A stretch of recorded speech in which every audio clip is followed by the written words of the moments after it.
अस्सलाम वालेकुम। मैं हूँ आपकी उस्ताद और आज आपके लिए लाई हूँ बायोकेमिस्ट्री का कोर्स। ये बायोकेमिस्ट्री कोर्स का लेक्चर 1 है।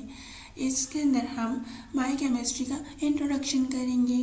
जी स्टूडेंट्स, बायोकेमिस्ट्री और machinery of life.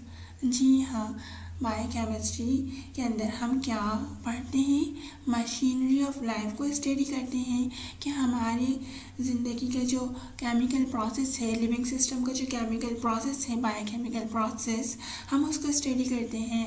Machinery of life को हम क्या करते हैं, स्टडी करते हैं। तकरीबन तमाम बायोकेमिकल प्रोसेस सेम होते हैं तमाम ऑर्गेनिजम्स के अंदर। बायोकेमिकल प्रोसेसेस बहुत से किस्म के होते हैं और तकरीबन तमाम बायोकेमिकल प्रोसेस सेम होते हैं हर ऑर्गेनिज्म के अंदर। बायोकेमिस्ट्री जो है एक क्रॉस ओवर फील्ड है। क्रॉस ओवर फील्ड से मुराद ये बायोलॉजी और केमिस्ट्री दोनों का कॉम्बिनेशन है। Bio means life, chemistry means study of matter. Biochemist का काम ये होता है कि वो लिविंग वर्ल्ड को भी समझें, लिविंग वर्ल्ड को भी अंडरस्टैंड करें और केमिकल वर्ल्ड को भी अंडरस्टैंड करें। अगर आप बायोकेमिस्ट नहीं बनना चाहते तब भी आपको क्या समझना पड़ेगा, एटम्स को समझना पड़ेगा और मॉलिक्यूल्स को समझना पड़ेगा एज अ बायोलॉजिस्ट। अगर आप बायोकेमिस्ट नहीं बनना चाहते और आप बायोलॉजिस्ट बनना चाहते हैं या फिर आप सिर्फ केमिस्ट बनना चाहते हैं तब भी आपको एटम्स को समझना पड़ेगा और मॉलिक्यूल्स को भी समझना पड़ेगा। और आपको ऑर्गेनिक केमिस्ट्री के बारे में भी जानना पड़ेगा, जो बहुत ही बिगर एरिया है केमिस्ट्री का और बहुत ही इम्पॉर्टेंट भी है। The key thing to remember is that जो सबसे अहम चीज़ है याद रखने की वो ये है, biochemistry is the chemistry of the living world. Biochemistry क्या है, chemistry of the living world. Living world की केमिस्ट्री है, right. Biochemistry, plants, animals and single celled organisms all use the same basic chemical compounds to live their lives। पौधे हो गए, इंसान हो गए, जैसे जानवरों के अंदर आ जाते हैं इंसान भी, और सिंगल सेल्ड ऑर्गेनिजम्स जैसे कि बैक्टीरिया हो गया, साइनोबैक्टीरिया हो गया, माइक्रो ऑर्गेनिजम्स हो गए, वो तब के सब जो हैं वो किसी भी केमिकल कंपाउंड्स यूज़ करते हैं अपना ज़िंदा रहने के लिए। जैसे कि मैं आपको बताती हूँ, इंसान क्या करते हैं, इंसान खाते हैं खाना। खाने में क्या क्या खा सकते हैं वो, या तो वो जानवरों को खा सकते हैं या फिर वो प्लांट्स को खा सकते हैं, राइट। और नंबर 3, जो हम इनहेल करते हैं और एक्सहेल करते हैं, हम क्या करते हैं, ऑक्सीजन अंदर लेते हैं। वो हमें कहाँ से मिलती है, प्लांट से मिलती है, सही। और प्लांट्स क्या खाते हैं, कार्बन डाइऑक्साइड। सो मेरा बताने का मकसद इतना है कि एनिमल्स जो होते हैं वो क्या खाते हैं, जो हम खाते हैं, एनिमल्स खाते हैं जैसे कि पौधों को या फिर दूसरे जानवरों को, ठीक है। माइक्रो ऑर्गेनिजम्स क्या करते हैं, वो भी यही करते हैं, वो छोटे दूसरे जानवरों को खा लेते हैं या फिर जो है वो कोई पौधा खाते हैं। प्लांट्स क्या करते हैं, प्लांट्स भी यही करते हैं बेसिकली। प्लांट जो है कार्बन डाइऑक्साइड को जो है वो खाते हैं, सही। कार्बन डाइऑक्साइड को यूज़ कर कर, सनलाइट को यूज़ कर कर, क्लोरोफिल के अंदर क्या करते हैं, वाटर को यूज़ कर कर, क्योंकि प्लांट्स भी क्या करते हैं, अपने जिंदा रहने के लिए पानी पीते हैं, राइट। पानी पिएंगे, सूरज की रोशनी लेंगे, सही, और क्लोरोफिल के अंदर तो वो क्या बनाएंगे, अपनी खुराक। उनकी खुराक क्या होगी, ग्लूकोज, और जितना उन्हें खाना होगा वो खा लेंगे और स्टार्च की शक्ल में अपने अंदर बाकी स्टोर कर लेंगे।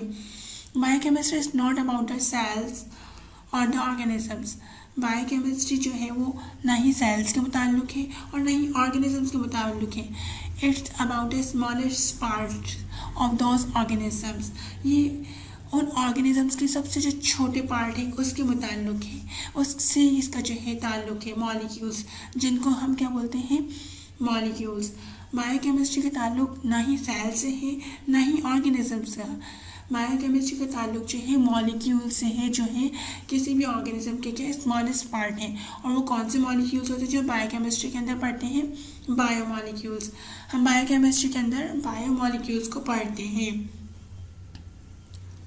और बायोकेमिस्ट्री का जो ताल्लुक है उन साइकिल से है जो क्या करते हैं, बायोलॉजिकल कंपाउंड्स, ऐसी साइकिल्स जो बायोलॉजिकल कंपाउंड्स बनाते हैं, बायोकेमिस्ट्री का ताल्लुक उन साइकिल से है।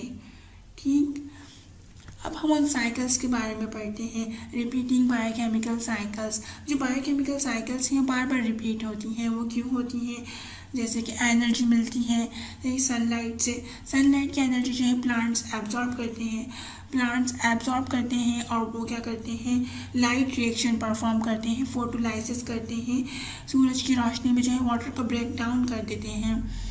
ठीक है, फिर लाइट रिएक्शन जो होता है फिर उससे जो प्रोडक्ट मिलती हैं हमें, जैसे कि ATP और NADP, जब वो कैल्विन साइकिल में चली जाती हैं, फिर कैल्विन साइकिल के अंदर ग्लूकोज बनता है, फिर ग्लूकोज सिट्रिक एसिड साइकिल के अंदर चल जाता है और फिर क्या मिलती है ATP, एडिनाइन ट्राइफॉस्फेट। और ये जो रिपीट होती रहती हैं साइकिल्स, और प्लांट्स जो है अपनी ग़िज़ा तैयार करते रहते हैं और हम इंसान प्लांट्स को खाते रहते हैं, जानवर प्लांट्स को खाते रहते हैं, और ये सब बायोकेमिकल प्रोसेसेस होते रहते हैं। Biochemical cycles repeat over and over. Biochemical cycles जो होती हैं बार बार रिपीट होती हैं। दो cycles allowing living creatures to survive on earth. और वो साइकिल्स रिपीट होती हैं जिसकी वजह से क्या होता है, लिविंग जो होते हैं, लिविंग ऑर्गेनिज्म वो सर्वाइव कर पाते हैं ज़मीन के ऊपर, क्योंकि हम प्लांट्स को ही खाते हैं। जो प्लांट्स ग़िज़ा बनाते हैं हम उसी को खाते हैं, right. It could be the constant process of photosynthesis. और इस प्रोसेस को जो है हम फोटोसिंथेसिस भी कह सकते हैं। कांस्टेंट प्रोसेस है क्योंकि ना चेंज होने वाला प्रोसेस, क्योंकि इसी प्रोसेस की वजह से जो है हम इंसान जो है वो क्या है, जिंदा हैं। क्योंकि ये प्रोसेस होगा तो प्लांट क्या करेंगे, ग्रो होंगे। प्लांट ग्रो होंगे तो क्या करेंगे, वो शुगर्स बनाएंगे, ठीक है ना, राइट।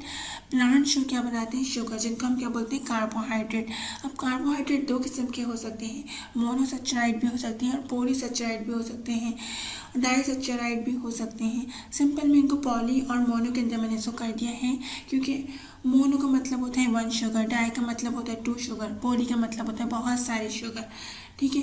तो कार्बोहाइड्रेट्स के पास क्या होती है, मोनोसेचराइड भी होते हैं कार्बोहाइड्रेट, डाइसेचराइड भी होते हैं और पॉलीसेचराइड भी हो सकते हैं, राइट। इन प्लांट और building complex proteins in the cells of your body. जब हम इन कार्बोहाइड्रेट्स को खाते हैं तो ये कॉम्प्लेक्स प्रोटीन्स हमारी बॉडी के अंदर बना देते हैं।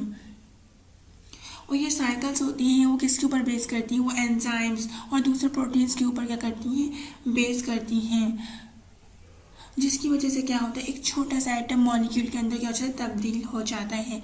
Understanding the help molecules is important as learning about the cycles themselves. अगर हम हेल्पर मॉलिक्यूल्स को इम्पॉर्टेंट करना भी बहुत, सीखना भी बहुत ज़रूरी है, इनके बारे में पढ़ना भी बहुत ज़रूरी है, क्योंकि इन हेल्पर मॉलिक्यूल्स की वजह से साइकिल जो हैं वो चलती हैं।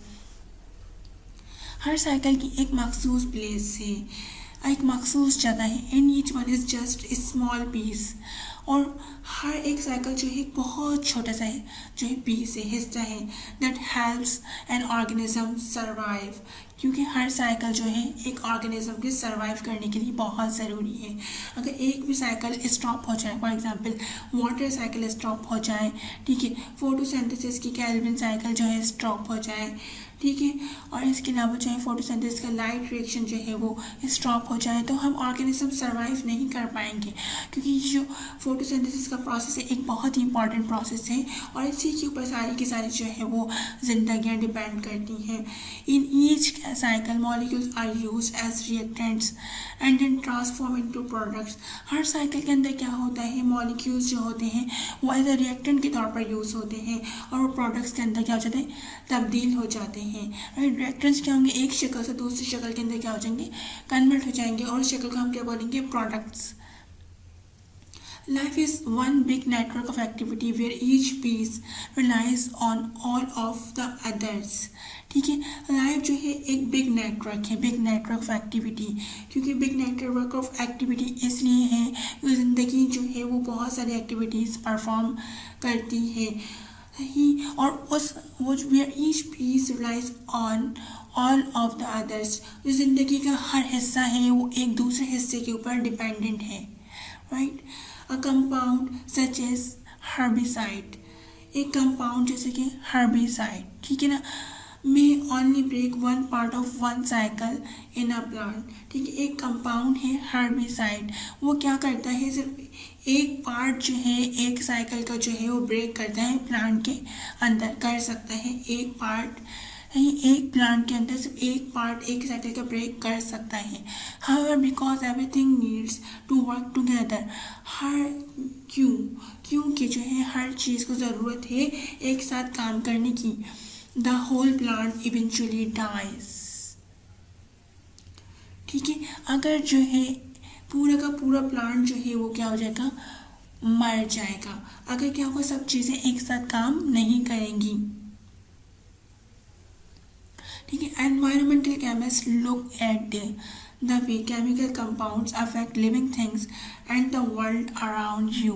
अब environmental chemist क्या करते हैं, environment everything surround us, जो कुछ भी हमारे आसपास है उसका हम क्या बोलते हैं, environment। और environmental chemist क्या करते हैं, उन केमिकल कंपाउंड्स को देखते हैं, उन केमिकल कंपाउंड्स को ऑब्जर्व करते हैं जो क्या करते हैं, लिविंग थिंग्स को अफेक्ट करते हैं, और जो आपके आसपास का जो है एनवायरनमेंट, जो भी चीज़ें उन चीज़ को जो अफेक्ट करते हैं वो केमिकल कंपाउंड्स, उनको स्टडी करते हैं एनवायरमेंटल केमिस्ट। जैसे कार्बन डाइऑक्साइड को स्टडी करेंगे एनवायरमेंटल केमिस्ट, ऑक्सीजन को क्या करेंगे, स्टडी करेंगे, ओजोन डिप्लीशन को स्टडी करेंगे, इन सब चीज़ों को क्या करेंगे एनवायरमेंटल केमिस्ट क्या करेंगे, स्टडी करेंगे। नाइट्रोजन हो गई, पॉल्यूशन हो गया, ठीक है, जो भी चीज़ हमारे आसपास जो है हमें लोगों को या फिर हमारे आसपास एनवायरनमेंट को क्या करेगी, अफेक्ट करेगी, तबाह करेगी, एनवायरमेंटल उसको स्टडी करेंगे एनवायरमेंटल केमिस्ट। उम्मीद करती हूँ कि बायोकेमिस्ट्री का जो है आपको बेसिक इंट्रोडक्शन समझ आ गया होगा।